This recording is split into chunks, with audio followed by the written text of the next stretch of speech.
So, 1 year after Cold War has been in the game, Cold War launched in 2021 on April 27th. So, it's been a little over a year now, and we've seen a lot of new vehicles added to the game. As you can see, I'm scrolling through this tech tree here. I have every single vehicle unlocked, every single premium vehicle purchased. Now, what does that entail? Well, I've seen a lot of videos covering Cold War, and many of the people that are covering it tend to be World War II players or mostly World War II players. Yeah, sure, they own a few Era 3 premiums and they'll have some gameplay in the background, but most of the time that gameplay isn't really anything insane, isn't really anything considered good in the Cold War community. And as you may have come to find out, Cold War is 40% of the population, while World War II makes up around 60% of the population that plays the console version. Now, I see a lot of World War II players saying that this is going to be the death of the game and that this is just outright terrible, right? That they've added this game mode into the game.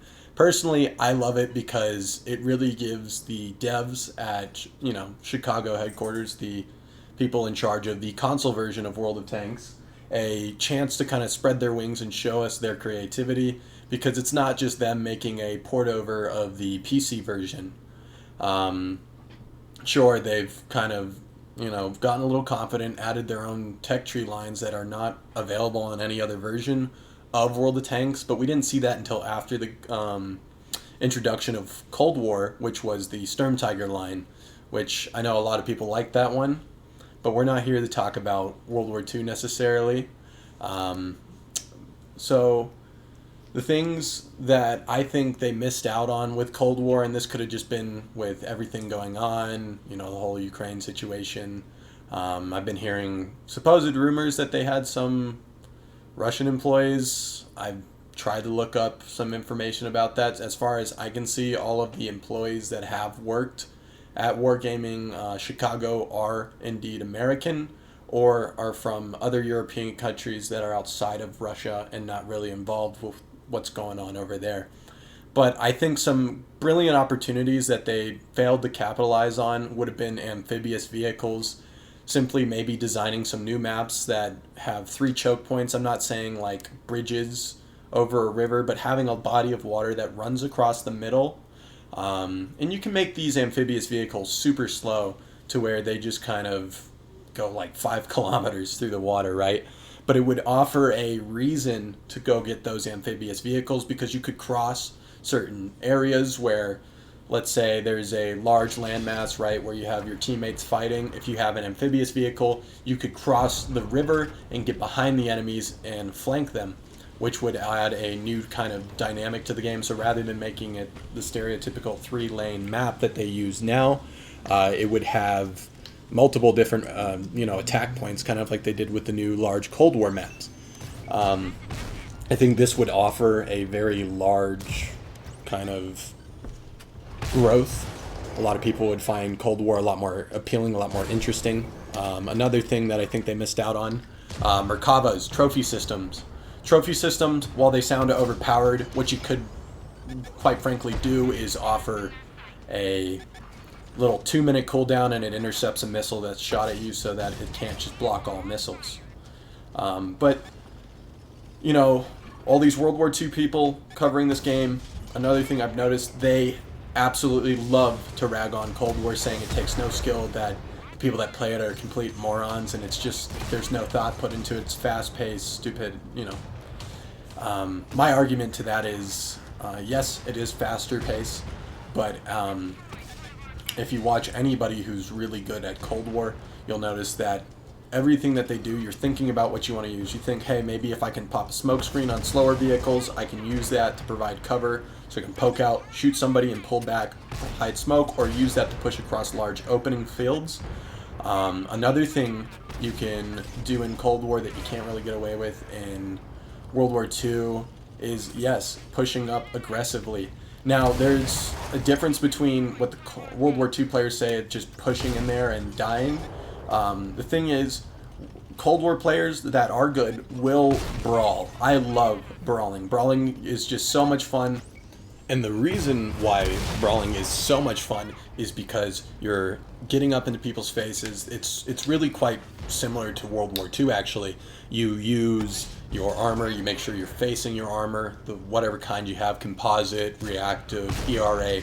You angle it in ways so that the enemy hits that during the brawling scenario, and it's fast paced, you're aiming for weak points, you're hitting them consistently, and it just offers a more fun, faster pace game mode. Now, older generations will not like Cold War, or many of them won't, because it's faster pace. They don't have the reaction times that they used to have, because after, I think it's age 25, your reaction time starts to lower, meaning that in those situations in fast-paced video games, they're not able to keep up with younger people in their 20s. Yeah, so because of that, we have a large portion of the population that dislikes Cold War. But Cold War, I believe, is a brilliant opportunity to bring new players into the game, because it's a lot more user friendly for new players who, quite frankly, have never played World of Tanks. They may have seen World War II. Everyone knows what World of Tanks is, but the problem with it is World of Tanks was not really a game for everybody. It was a little too slow pace. For a lot of casual gamers, the matches can go on well for quite some time.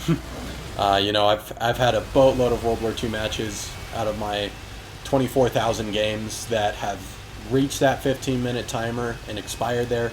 Cold War, I think I have yet to find a match that does that. So it offers just, a new way of playing the game. And it's not the end of World of Tanks console. Just because 40% of the player base is on Cold War, a different game mode, doesn't mean that, World War II is going anywhere anytime soon. And we have all these people in World War II that get so angry and frustrated when they see new lines being added to Cold War frequently. But you have to realize that there is so many Cold War tanks, and especially wheeled vehicles, once they get that figured out for Cold War, the wheeled mechanic, that there's just way more Cold War era vehicles than there ever were in World War II if they decide to add wheels to Cold War, which they said something about Bastille Day, our next French holiday. Never saw anything that came of that, so it may be being postponed until the Leclerc line comes out, and they'll usually do it like a week or two after the primary line comes out. They'll release some secondary vehicles like they did with the British and the tank destroyers and the lights, or America with the light tanks, Russia with the tank destroyers and lights, and you get the point. So, quite frankly, this game mode, I believe, has a lot of potential and has a lot of opportunity to grow, unlike World War II, where there's just not really much they can add anymore. Yes, they can improve certain features, they can constantly buff vehicles to kind of balance them better, but balancing Matchmaker is kind of difficult if you're actively hating on something that could bring a large portion of the population back. I see a lot of people getting angry about the Matchmaker in World War II. World War II, I get it. It's not fun. That's one of the big problems I had with World War II when playing it, was just the Matchmaker. You couldn't play anything enjoyably except for Tier 10.